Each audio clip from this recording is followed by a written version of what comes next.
In the words of that well-known song, girls just want to have fun. And what better way to bring a smile to a girl's face than a cold, crisp winter's day, a cluster of hot hatches and some fantastic roads.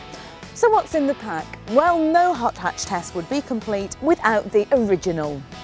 In the late 70s, VW squeezed a tuned 1.6 engine with fuel injection into their sensible family favourite, the Golf. It won the heart of everybody who drove it because it provided driving thrills without the financial spills.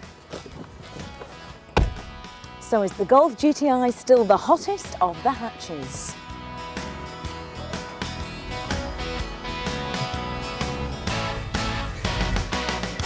The first impressions are that the Golf has certainly grown up. It's traded in its trainers for a pair of hush puppies. The handling feels smooth and sophisticated, as does the ride. It really doesn't have that in-your-face feeling that it used to do back in the 70s. Over the years, the steering too has evolved. It really no longer feels as tight and responsive as it used to do. Under the bonnet of this £18,000 GTI is a 1.8 turbo engine producing 150 brake horsepower, a top speed of 135 miles per hour, and it'll get you from 0 to 60 in 8.5 seconds. It does need the turbo. The 125 brake horsepower GTI would struggle to pull the skin off a rice pudding.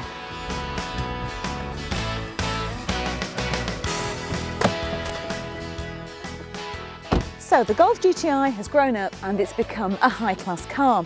But let's not forget that Volkswagen also owns Seat. And Seat make the car that is the undisputed king of the rallies. The car on which they've based this, the Cupra Sport. Very nice. And what about Peugeot, the company that gave us the 205 GTI, the only hot hatch to have had in the 80s? Well, they now give us the 306 Rally. It's lightweight, it's stripped out, it's just perfect for having fun in. The only problem with these two contenders is deciding which one to drive first. Let's start with the Cupra Sport. This scorcher has a 2-litre 16-valve engine with very similar performance to the Golf. A top speed of 134 miles per hour, 150 bhp, 0 to 60 in 8.5 seconds. Its performance may be similar to the Golf, but the price tag is quite a bit lower, coming in at £15,500. This car is boy racing at its very best. You get a good hard ride, fast, accurate steering, superb handling, and just enough understeer to put a smile on your face. Now, the only thing that lets this bundle of fun down for me is the gear change. It's a little bit too long and lethargic for a car like this. And I'm going to have to be a total girl here, I'm afraid. The dashboard on the front, which is straight out of the Polo, is a bit too dark and dreary. It could be a little bit more stylish. And last, but definitely not least, the 306 Rally. Now, this little pocket rocket has absolutely blistering performance. 167 brake horsepower, a top speed of 137 miles per hour, 0 to 60 in 7.3 seconds. Yes, please. Driving this car is an absolute blast. It really urges you to push it further and further, and yes, it puts a real smile on your face. This is the kind of car that makes you choose the longest route possible for your journey, just so you can spend the maximum amount of time in it. Unfortunately, it's also the kind of car that puts you in danger of losing your driving licence through speeding. What Peugeot have done to make something this much fun is taken the 306 GTI 6 and stripped it right down. There's no electrics package, no air conditioning, no fancy door trims. What it all does is save an awful lot of weight. You get no frills, but you get plenty of thrills. The engine feels amazing. It pulls well up to 4,500 revs, but then it explodes up to 7,000 in a frantic scramble for the horizon. This is a car with no toys, but you don't need them, because this car is the toy. So is the Golf still the leader of the pack? Well, it's still in very good shape, although it's gone a little bit flabby around the middle. It's still an excellent car, but it's not quite as rock and roll as the other two. Having said that, though, I've got to point out that it's by far the most reliable and the best quality vehicle here. So what are the Cupra Sport? Well, girls do just want to have fun, and what better than this neat little package to have fun in? The only thing that lets the Cupra down is the gear change. So, the king is dead. long live the king. I hereby crown the 306 as the car most likely to satisfy a girl's needs. With a car like this in your life, who needs a man?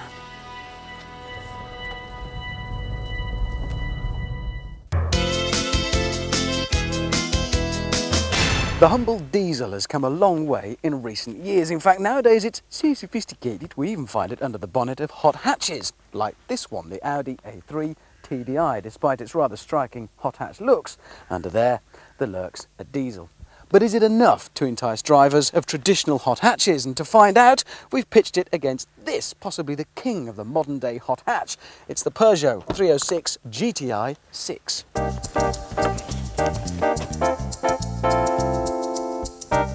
This Peugeot betrays its performance hatch roots immediately. Straight away it feels light, nimble, agile and very fast. You do need all 6 gears on offer though to take advantage of the power delivery, which is very peaky to say the least. We're talking narrow power band here.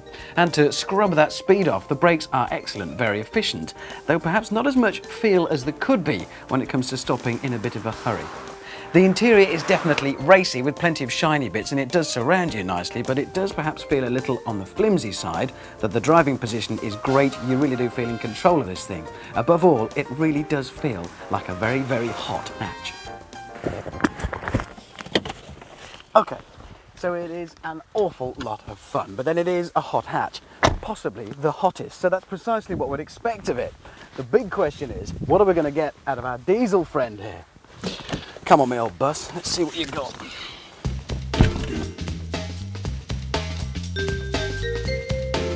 The Audi's diesel engine makes itself felt immediately upon pulling away, mostly because the power comes in straight away from as low as 1500 RPM, with peak power coming in at probably about 4000 RPM, but it'll rev right through to 4.5 or even close to 5, which does give the impression of a much bigger rev range. But this is a different kind of speed. Whereas the Peugeot is fast and frantic, the Audi is about making swift, comfortable and easy progress. It's a much more relaxing car to drive fast. Take the time to look around and soak up that cabin ambiance, and there's no doubting the roots of this car. It feels very, very well put together inside and out. You could be in a car several sizes larger. Whether you're a diesel nut or not, that is a great game. It's a lot of fun. Where would any self-respecting hot hatch be without those all-important figures? So here they are. For the Peugeot 306 GTI 6, you'll pay around £19,000. It'll scamper from 0 to 60 in less than 8 seconds and onto a top speed of 130 miles an hour. There is a price to pay though in poor miles per gallon performance. In depreciation, 3 years after you've bought it, it'll hold on to 42% of its value, and don't expect your insurance to be cheap. And so to the Audi A3 TDI SE, it'll cost a shade over £20,000 and take 10 seconds to get from 0 to 60, running out of puff at 120 miles an hour. Great MPG though, up to 54 miles from every gallon. And good news in depreciation, 3 years after you've bought it, it'll still be worth 58% of what you paid, and in the meantime your insurance will have cost you a lot less than the Peugeot. There's no denying it, the Peugeot 306 GTI 6 is the better drive. It's still the king of the hot hatches. But with Gazzos springing up everywhere, when can you really exploit all of that power anyway? What we're looking for here is fun, which the Audi A3 delivers in huge quantities. And it may sound an odd thing to say about an Audi over a Peugeot, but the A3 will in fact be the cheaper car to run over a longer term. All of which means if you're in the market for a hot hatch like this, then something like this must be a realistic value for money alternative.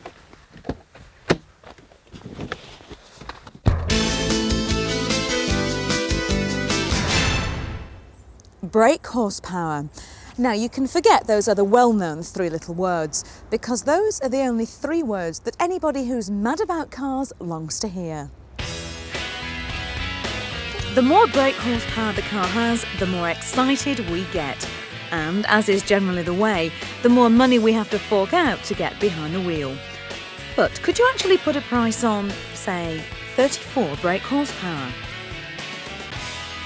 You can't. Well, the chaps at Ford can, because they reckon that in the case of this car, the 1.4 Puma, 34 brake horsepower is worth exactly 1,500 quid. Because that's how much you'll save if you decide to buy this 1.4 litre 89 brake horsepower Puma instead of its bigger brother, the 1.7-litre, 123 brake horsepower version. Sit back and admire the curves, the lines, those cat's eyes staring out from you at the front. Even the alloy wheels are the same. Everything we love about the Puma.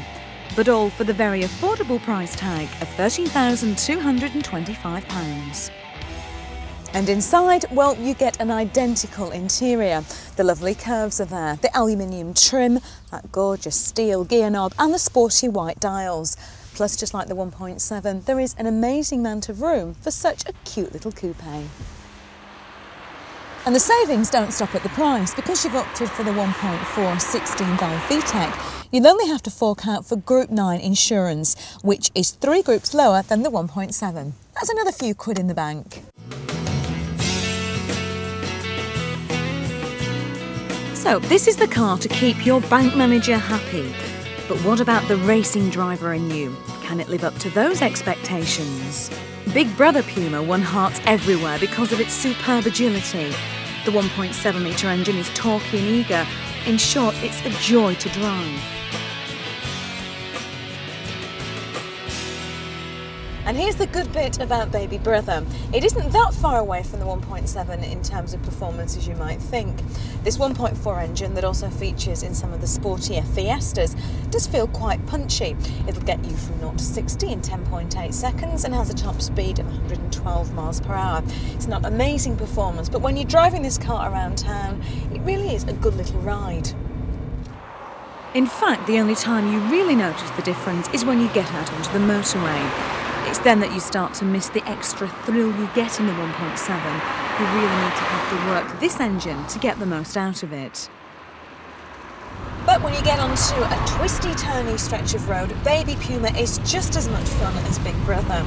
It really does feel fantastic. It corners superbly. I've got to say that I think it's one of the best handling front-wheel drive cars there is. It's amazing. All that's missing is the anti-lock brakes, standard on the 1.7, but an extra £390 on this version. In fact, apart from electric front windows and a passenger airbag, the shopping list is empty. But don't let the lack of toys put you off if you're wavering over your decision in the local Ford dealer.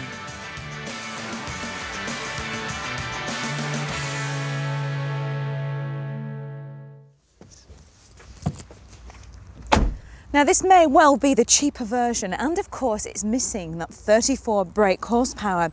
But unless you're a real speed freak, I reckon that £1,500 in the bank should soften the blow.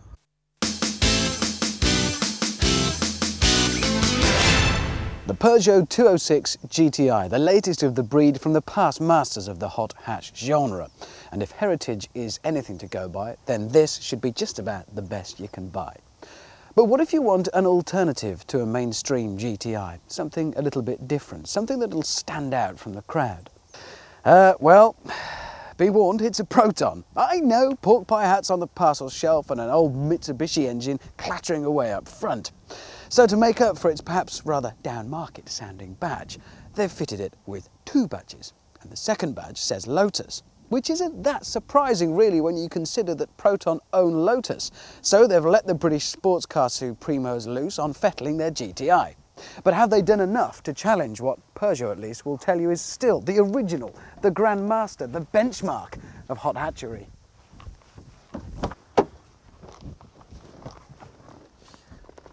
It may well be able to trace its line directly back to one of the original small hot hatches, but the 206 GTI feels about as big as the factory that they built the original 205 in. But that said, once you are in here, it's a very nicely understated cabin. It does feel very well designed. There's lots of nice touches. I do like the sporty little instrument binnacle and the little chrome gear lever. So why, oh why do we have a reappearance of this awful textured plastic? It looks cheap and feels nasty and tacky. I do like the suede effect and leather though, very sporty.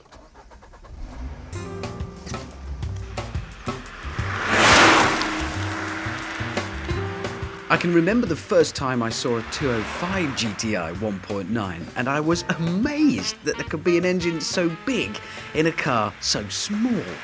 Well, today's top spec GTI from Peugeot now boasts a 2-litre engine and it'll dash from 0 to 60 miles an hour in 8.4 seconds. The ride is soft and comfortable and the controls are very light and easy to use. But hang on, this is a hot hatch. The old 205 felt like a go-kart. This begins to feel perhaps a little too grown up. The light steering could be seen to be remote and rather distant, whereas in the 205 you felt every bump and ripple in the road through the controls. The brakes in particular on the 206, though very effective, could be operated by somebody else's feet. Overall, the 206 GTI, comfy, oh yes, very. Too comfy, well, possibly for some. And the price for all this comfort? Well, today's hot hatch is a long way from yesterday's, not only in size of the car, but also the bill, £14,000. You've got to admit, when you look across at the Proton, it is a bit of a surprise to discover that it is a Proton. And there's another surprise inside as well. Okay, so it's a little bit garish perhaps, but come on, this is a GTI. It's a hot hatch, that's what we want. If you want subtle and understated, go buy a Rover. If sporty little touches are your thing though, this has got to be the place to be. It's got every single styling cue you could find on a hot hatch. Chrome gear knob, little chrome bolts and rivets everywhere, little chrome pedals down here by my muddy feet, and these spectacularly comfortable Recaro seats.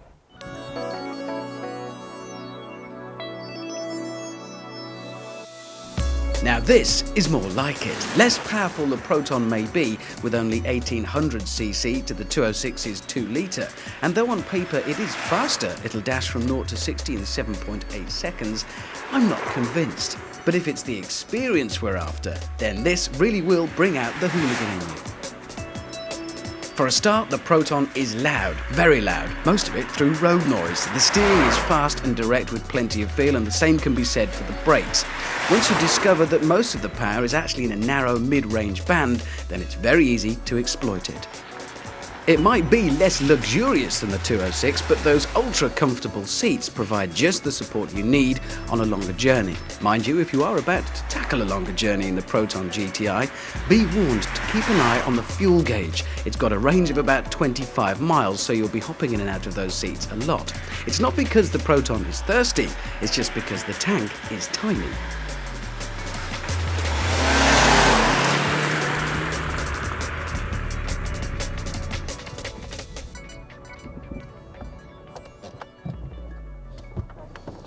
If you're waiting for me now to tell you that the Proton costs £4.5 grand less than the Peugeot, don't, because it doesn't. It actually costs £500 more.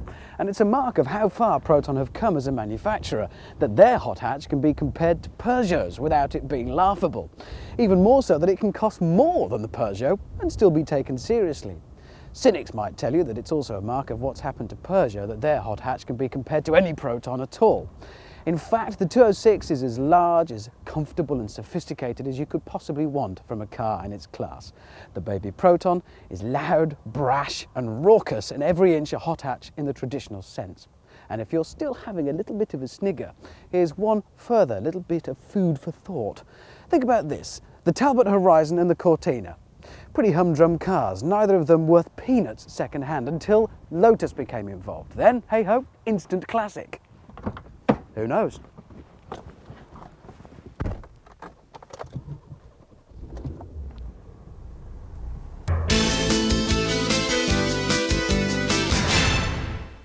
Clever idea to call a car Ibiza.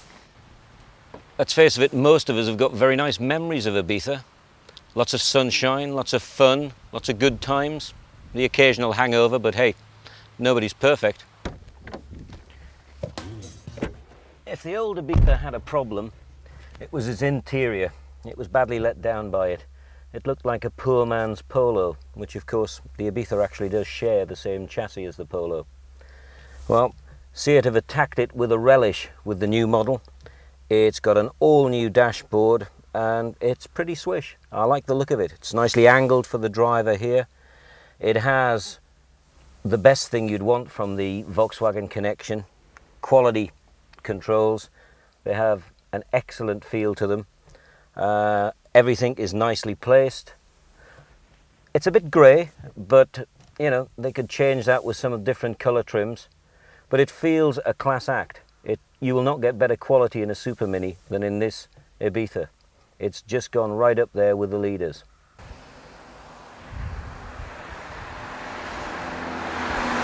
So here we are in the Ibiza turbo diesel 1.9, 90 brake horsepower. Handling is very good. Seats are sporty little Super Minis.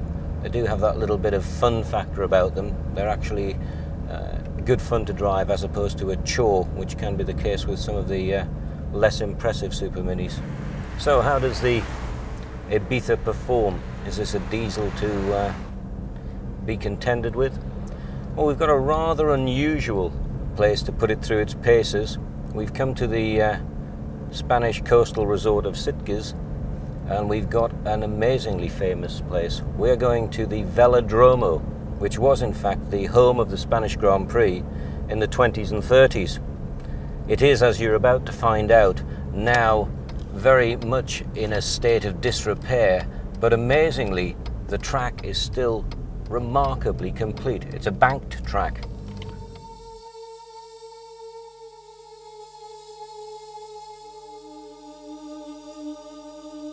What a wonderful sensation this is.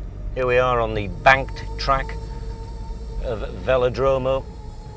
Think of the magical stories this place could tell. It's like going round a concrete wall of death. In the 20s and the 30s with the basic cars then, it must have been frightening. The good news is that the Ibiza feels rock solid and very lively on here. It's got a good turn of performances for a small car.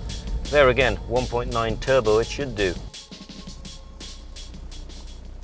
Seat are banking on the Ibiza to be a big success for them. It's their key car. I think they've done a very good job. They've turned what was a reasonable car into a very competent performer. This car now is capable of contending with all the other Super Mini players out there. I think that they've got themselves a very useful package which will continue to sell a little bit like very good holiday tours to a certain destination. Bye.